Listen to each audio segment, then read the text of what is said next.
अब देखो बातें नहीं, देखो बात नहीं है। देखो देखो मैथ्स में अपन टॉपिक करें आज नंबर सिस्टम, ठीक है।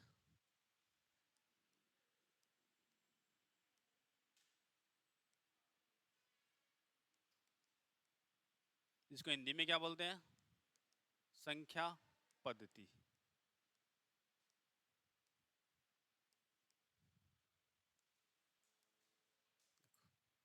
क्या नंबर सिस्टम, जिसको अपन क्या बोलते हैं हिंदी में बोलते हैं संख्या पद्धति। तो किस किस का पढ़ा हुआ है? पढ़ा हुआ है, आता है? सभी को आता है क्या? आता नहीं, पढ़ा हुआ है, चलो कोई बात नहीं है। चलो देखो, इसकी इसको आप परिभाषित कैसे करोगे नंबर सिस्टम को, संख्या पद्धति को? यदि आपको कोई पूछे कि संख्या पद्धति क्या होती है, क्या बताओगे आप?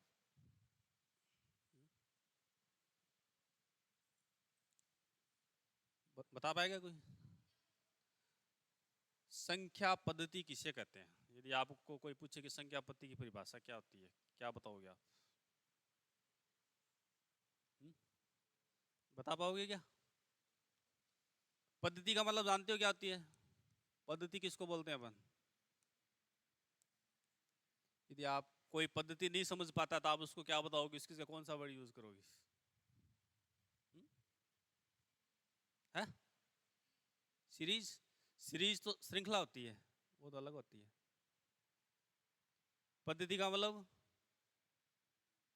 विधि या शाखा मान सकते हो आप, ठीक है। तो मतलब इसको अपन कैसे डिफाइन करेंगे कि गणित की वह शाखा या पद्धति जिसमें विभिन्न प्रकार की संख्याओं का अध्ययन किया जाता है, वो क्या कहलाती है? संख्या पद्धति कहलाती है। कैसे लिखेंगे? गणित की वह शाखा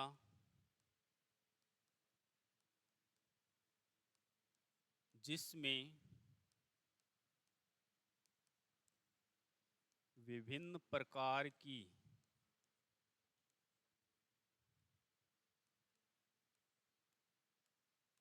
संख्याओं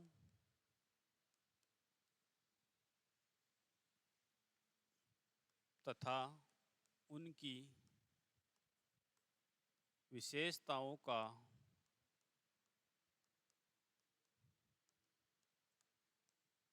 अध्ययन किया जाता है,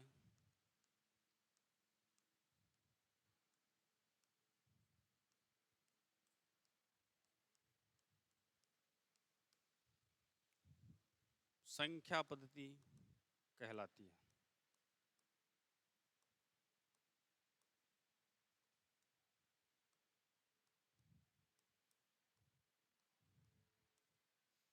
मतलब अपनी जो मैथ्स होती है उसकी कोई एक क्या शाखा है, ठीक है। उस शाखा में क्या पढ़ाया जाता है? शाखा समझती हो? जैसे एलजेब्रा भी होती है, इसकी ट्रिग्नोमेट्री होती है, स्टैटिक्स होती है, मेंसुरेशन होती है, अरिथमेटिक। उस प्रकार से गणित की कोई एक शाखा है जिसमें क्या किया जाता है? जितनी भी संख्या होती है गणित में, संख्या जानते हो? प्राकृत, पूर्ण, पूर्णांक, सम, विषम, प्राकृत, भाज्य, अभाज्य, उन सभी संख्याओं का और उनकी क्या क्या विशेषता होती है, उनका अध्ययन किया जाता है। वो क्या कहलाती है? संख्या पद्धति कहलाती है, ठीक है। तो अब कोई आपसे पूछे तो बता सकते हो ना कि गणित की वह शाखा जिसमें विभिन्न प्रकार की संख्याओं तथा उनकी विशेषताओं का अध्ययन किया जाता है, वो क्या कहलाती है? संख्या पद्धति कहलाती है। लिखो इसको, देखो।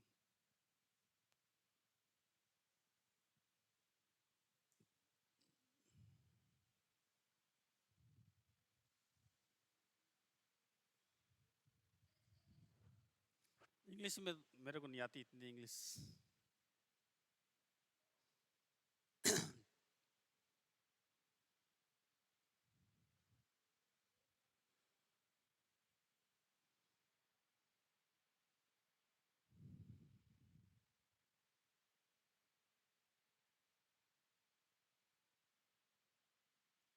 क्या हिंदी समझ में नहीं आती है आपको? तो इंग्लिश तो देखो मेरे को भी इतनी ज़्यादा नहीं आती है जितनी आपको आती है। तो आप इसको ये समझ सकते हो कि मैथ्स की कोई ब्रांच है, ठीक है ना, जिसमें आप किसकी स्टडी करेंगे? उसके नंबर्स और उसकी जो स्पेसिफिकेशंस है उसका अपन अध्ययन करेंगे, स्टडी करेंगे इसमें।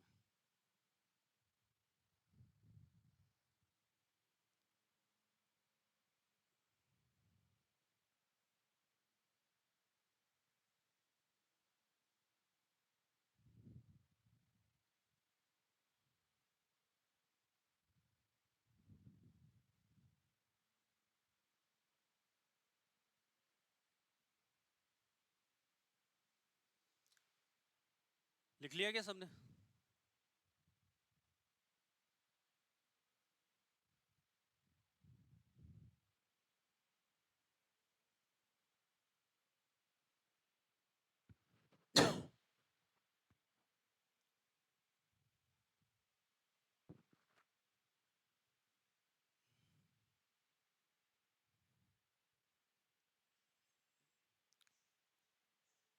बताऊं क्या आगे? देखो फिर उसके बाद देखो, अपनी मैथ्स होती है, उसमें कुल डिजिट कितने होते हैं? गणित में कुल अंक, अंक को अपन इंग्लिश में क्या बोलते हैं? डिजिट बोलते हैं, ठीक है।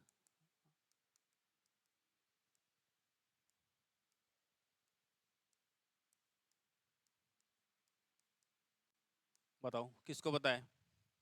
बताओ। 10। और किसको पता है कि गणित में कुल कितने डिजिट होते हैं? 10 होते हैं ना? कौन कौन से? 0 to 9, ठीक है। 0, 1, 2, 3, 4, 5, 6, 7, 8, 9। तो जो गणित होती है उसमें अपने पास कुल मुख्य रूप से कितने अंक होते हैं? 10 अंक होते हैं। इन्हीं 10 अंकों पे पूरी जो संख्या होती है वो क्या होती है? चलती है अपने पास, ठीक है। ये जो 10 अंक है, ये 10 अंक दार्शनिक प्रणाली कहलाती है।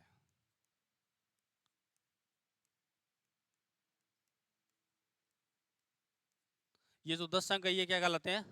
दार्शनिक प्रणाली कहते हैं, डेसिमल सिस्टम बोलते हैं जिसको अपन, ठीक है। अब एक तो होता है अपने पास डिजिट, जिसको अपन क्या बोलते हैं? अंक बोलते हैं। एक होती है संख्या, जिसको अपन नंबर बोलते हैं।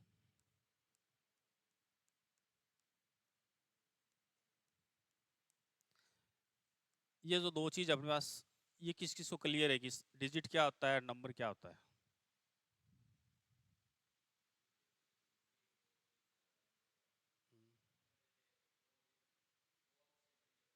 हाँ, तो डिजिट का मतलब क्या होता है? ये जो अपने पास 10 अंक है, 10 डिजिट है, उनमें से किसी एक को यदि अपन एक बार में एक को ही लिखते हैं, तो वो क्या कहलाता है? डिजिट कहलाता है। मतलब कोई भी ये जो डिजिट है उसको अपन सिंगल लिखते हैं तो वो क्या कहलाता है? डिजिट कहलाता है। और नंबर दो या दो से ज्यादा, मोर देन 2 हो गया, ठीक है। तो जैसे 10 हो गया, 20, 25, 99, इस प्रकार से। यदि दो से ज्यादा भी हो सकता है, ठीक है। 4 भी हो सकता है, 5, कितने भी हो सकता है। मतलब एक, दो या दो से ज्यादा, मतलब एक से ज्यादा डिजिट को अपन एक साथ लिखते हैं तो वो क्या कहलाता है? नंबर कहलाता है। यदि अपन उसको सिंगल यूज कर रहे हैं तब वो क्या कहलाता है? डिजिट कहलाता है। लिखो इनको।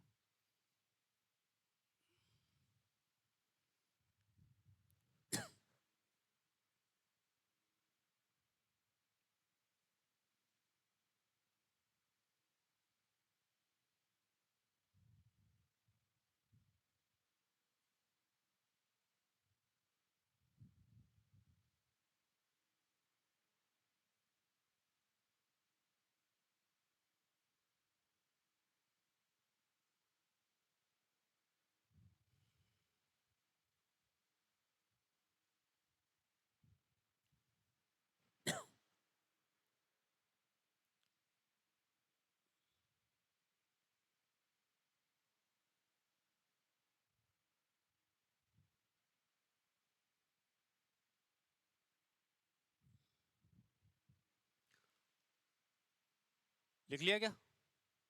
लिखो।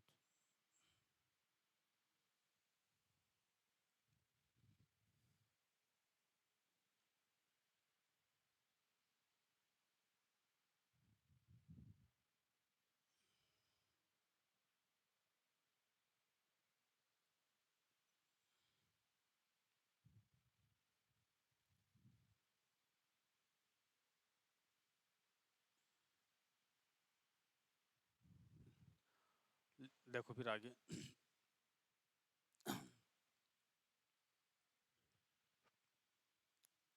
उसके बाद देखो अपन प्राकृत संख्या।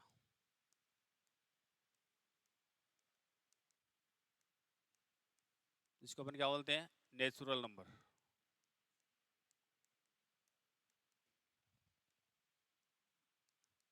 तो प्राकृत संख्या कौन सी होती है, जिसको अपन क्या बोलते हैं, नेचुरल नंबर बोलते हैं।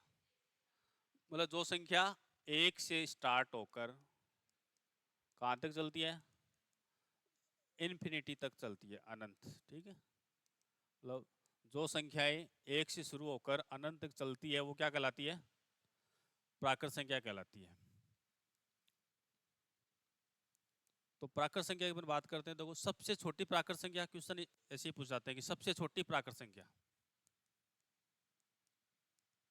सबसे छोटी प्राकृत संख्या बराबर कौन सी होती है, एक होती है, जहां से शुरू होगी वही क्या होगी, सबसे छोटी होगी। तो सबसे छोटी प्राकृत संख्या क्या होगी अपने पास, एक हो गई। उसके बाद क्वेश्चन बनता है अपने पास, दो कर्मागत प्राकृत संख्याओं का अंतर, दो प्राकृत संख्याओं का अंतर। तो कर्मगत का क्या मतलब होता है, पहले अपने को ये पता होना चाहिए, लगातार कंटिन्यू चल रही है। ठीक है, जैसे एक के बाद दो, दो के बाद तीन, तीन के बाद चार, चार के बाद इस प्रकार से चल रही है। तो यदि इनके अपन अंतर की बात करें तब कितना होता है, एक होता है। कैसे आएगा, जब भी अपने को अंतर निकालना है तो आगे वाली में से पीछे वाले संख्या माइनस कर देंगे। जैसे एक और दो का निकालना है तो दो माइनस एक बराबर कितना बच गया, एक। इन दोनों का निकालना है तो तीन माइनस दो बराबर एक। इनका निकालना है तो चार माइनस तीन बराबर एक। मतलब जिन दो संख्याओं को अंतर निकालना है उन दोनों संख्या को आपस में अपने क्या करना है, माइनस करना है। तो उनका अंतर हमेशा क्या आएगा, एक आएगा।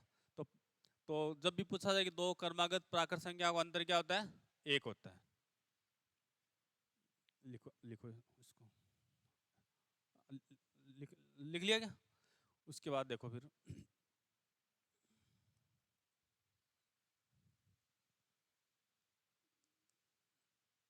जब भी किसी दी गई प्राकृत संख्या से, सॉरी, प्राकृत संख्या से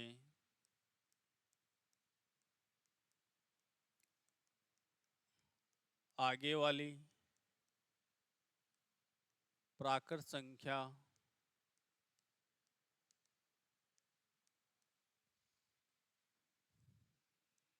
ज्ञात करनी हो तो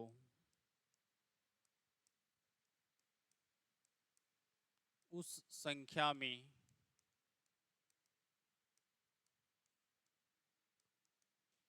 देखो कोई भी आपको प्राकृत संख्या दी गई है, उसके आगे वाली आपको निकालनी है, तो अपन क्या करेंगे, उसमें एक जोड़ देंगे उसमें। तो उस संख्या में एक जोड़ देंगे तथा उस संख्या से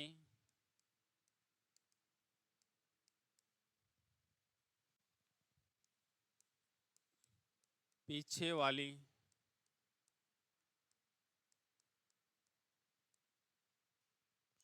संख्या ज्ञात करने के लिए, तो आगे वाली ज्ञात करनी है अपन क्या करेंगे, एक प्लस करेंगे, पीछे वाली करनी है तो एक माइनस कर देंगे, एक घटा देते हैं।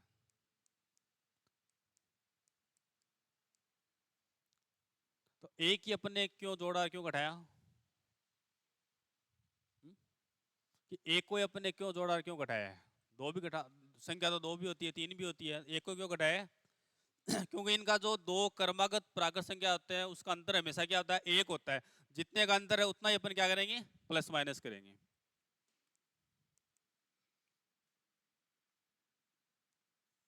बीस प्राकृत संख्या के, प्राकृत संख्या से आगे वाली प्राकृत संख्या क्या होगी। देखो क्या है, कोई भी संख्या है अपने पास, कितनी दी हुई है, 20 दी हुई है। 20 से यदि अपने को आगे वाली प्राकृत संख्या निकालनी है तो उसमें क्या कर देंगे, एक जोड़ देंगे। तो 20 + 1 = 21। जो भी संख्या दी गई उसमें अपने को आगे वाली जब भी निकालनी है, अपने को क्या करना है, एक उसमें प्लस करना है। 15 से पहले वाली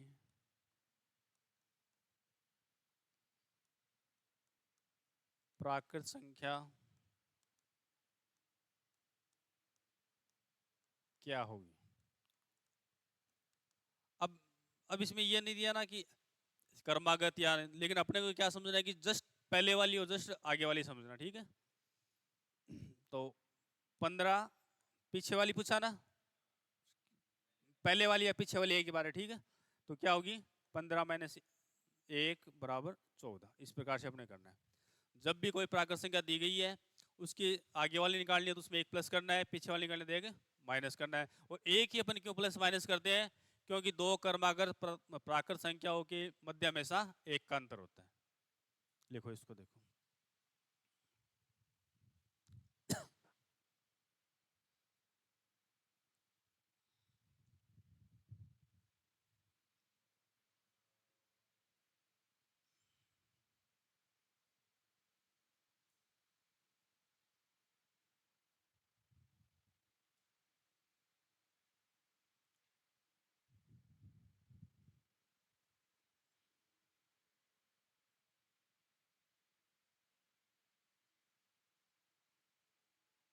तो यहाँ से प्राकृत संख्या में अपने पास क्या क्या समझ में आ गया कि प्राकृत संख्या 1 से शुरू होती है और अनंत तक चलती है, ठीक है।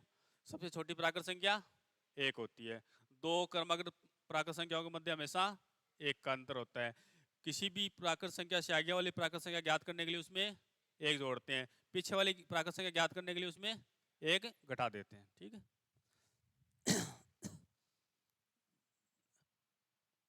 पीछे लिख लिया क्या उन्होंने। उसके बाद देखो 2 नंबर पे, 2 नंबर पे पूर्ण संख्या।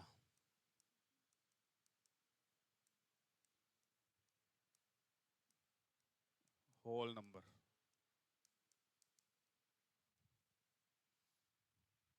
देखो पूर्ण संख्या कौन सी होती है, जो संख्या 0 से शुरू होती है और कहां तक चलती है, अनंत तक चलती है।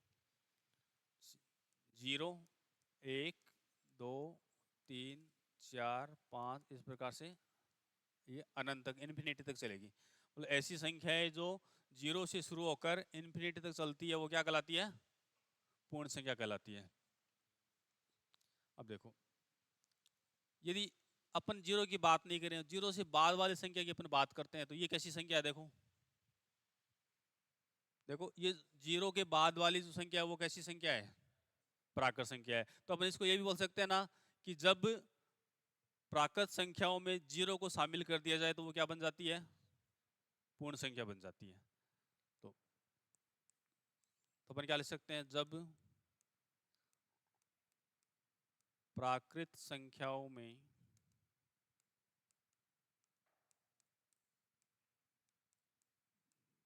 0, ठीक है, 0 को भी शामिल कर लिया जाए तो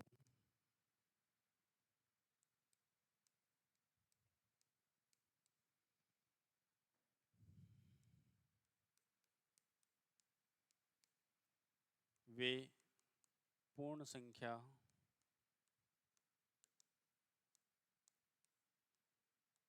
बन जाती है। क्योंकि अपने को ये भी याद करना पड़ेगा, ये भी याद करना पड़ेगा, क्योंकि आजकल स्टेटमेंट वाले क्वेश्चन आते हैं ना, उसमें कि कौन सा कथन सत्य है या असत्य है, तो उसके लिए अपने को ये भी याद करना पड़ेगा, ठीक है। अब शुरू कहाँ से हो रही है, 0 से हो रही है, तो सबसे छोटी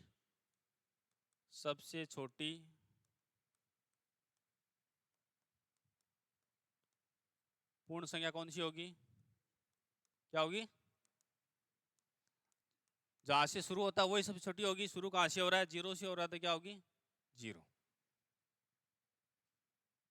उसके बाद देखो दो पूर्ण संख्याओं के दो क्रमागत पूर्ण संख्याओं के मध्य अंतर 1, तो उसमें भी अंतर तो आप लिख लो। देखो दो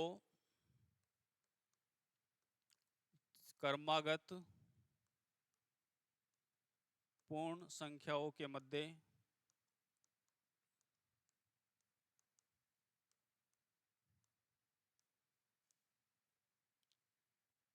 हमेशा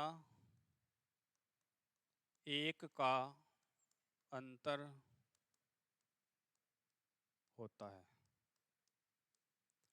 ठीक है, अब इसमें कोई भी पूर्ण संख्या दी जाए, उससे आगे वाली और पीछे वाली निकालनी हो, अपने क्या करना है, क्या करना होगा, यदि कोई भी पूर्ण संख्या दी जाए उससे आगे वाली पूछे तो एक प्लस करना है, पीछे वाली करे तो माइनस करना है। एक ही क्यों करना है, कि उनकी बीच का अंतर क्या होता है, 1 होता है। लिखो इसको, कुछ इसमें कुछ पूछना तो देख लो।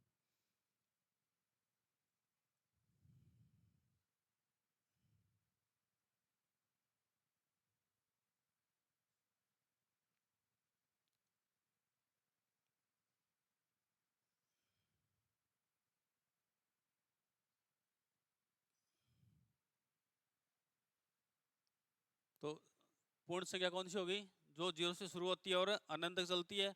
सबसे छोटी पूर्ण संख्या 0 होती है। और इसको कैसे परिभाषित कर सकते हैं अपन, कि जब प्राकृत संख्या में जब अपन 0 को मिला दिया जाता है या शामिल कर लिया जाता है, तो वो क्या बन जाती है, पूर्ण संख्या बन जाती है। ठीक है, और इनका अंतर क्या होता है, हमेशा 1 होता है। उसके बाद लिखो, देखो तीसरी पूर्णांक संख्या।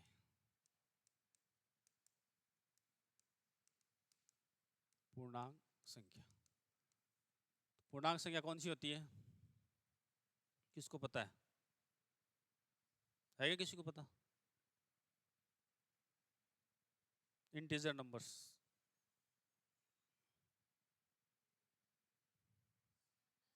हाँ, मतलब ऐसी संख्या है जो प्लस और माइनस चिन्ह के साथ लिखी जाती है, वो क्या कहलाती है, पूर्णांक पूर्णांक संख्या कहलाती है। जैसे जैसे -3, -2, -1, 0, 1, 2, 3, 4, इस प्रकार से। ठीक है, मतलब जिन संख्या को अपन प्लस और माइनस के चिन्ह के साथ में लिखते हैं, वो क्या क्या कहलाती है, पूर्णांक संख्या कहलाती है। जिन संख्याओं को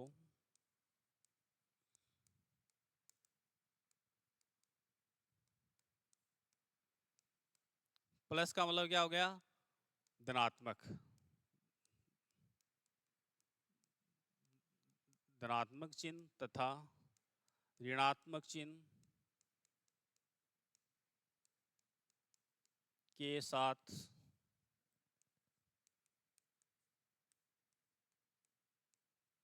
लिखा जाता है, वे क्या कहलाती है, पूर्णांक संख्या कहलाती है। ठीक, अब देखो एक बार आप बोर्ड पे देखो, बाद में लिखना, आपको टाइम मिल जाएगा। ठीक है, अब देखो इस इनके बीच में क्या है, 0 है। इसका मतलब क्या हो गया, कि जो पूर्णांक संख्या होती है उनका मध्य नंबर या संख्या कौन सी होती है, 0 होती है। पूर्णांक संख्याओं का मध्य अंक बराबर 0। ठीक है, अब देखो इस 0 से इस साइड कैसी संख्या है, 0 से अपन इस साइड बाईं ओर कौन सी संख्या है, माइनस की है। और दाईं ओर कौन सी है, मतलब इधर माइनस की संख्या है, इधर प्लस की संख्या है। तो जो माइनस वाले जो डिजिट है उनको अपन क्या बोलेंगे, ऋणात्मक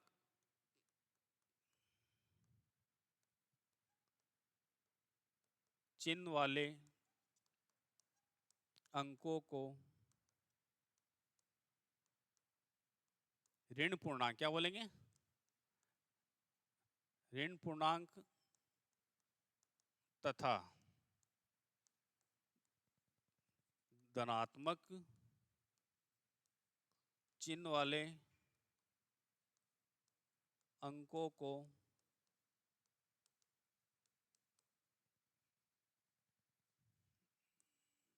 धन पूर्णांक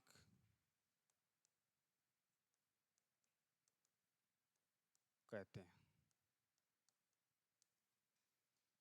अब लिखो, देखो इसको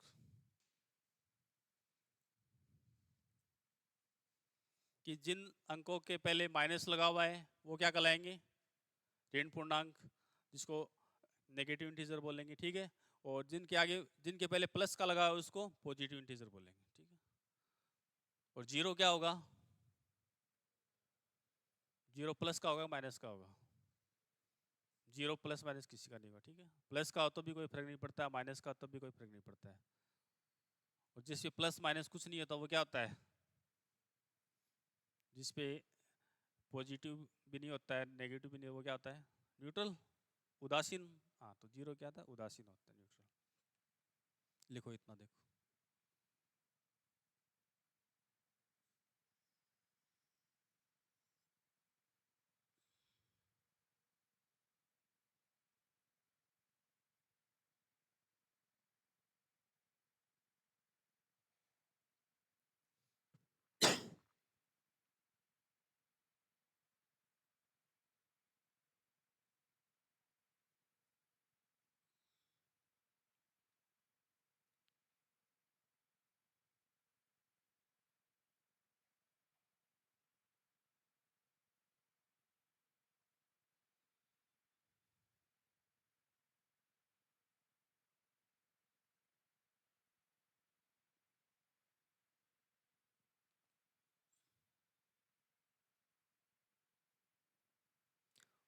सभी ने लिख लिया। हाँ, तो पूर्णांक संख्या कौन सी होगी, जो संख्या प्लस माइनस के साथ लिखी जाती है वो क्या क्या कहलाती है, पूर्णांक संख्या कहलाती है। जिनके पहले माइनस लगा वो ऋण पूर्णांक, जिनके पहले प्लस लगा वो धन पूर्णांक, ठीक है। और इनका मध्य बिंदु क्या होता है, जीरो होता है। अब देखो, अभी तक आपको जो पढ़ाया है ना उसमें कोई डाउट है क्या, क्योंकि 11 बजे तक अपने क्लास होगी, 11 बज गए, ठीक है। अब अभी तक आपको जो पढ़ाया है मैथ्स रीजनिंग दोनों में किसी को डाउट हो तो बताओ, कुछ समझ में नहीं आया है, है? कोई डाउट नहीं है ना, चलो ठीक है। और उसके अलावा यदि कोई डाउट हो तो आप कल लिख के ले आना, कल यहाँ अपन सोल्व कर लेंगे, ठीक है।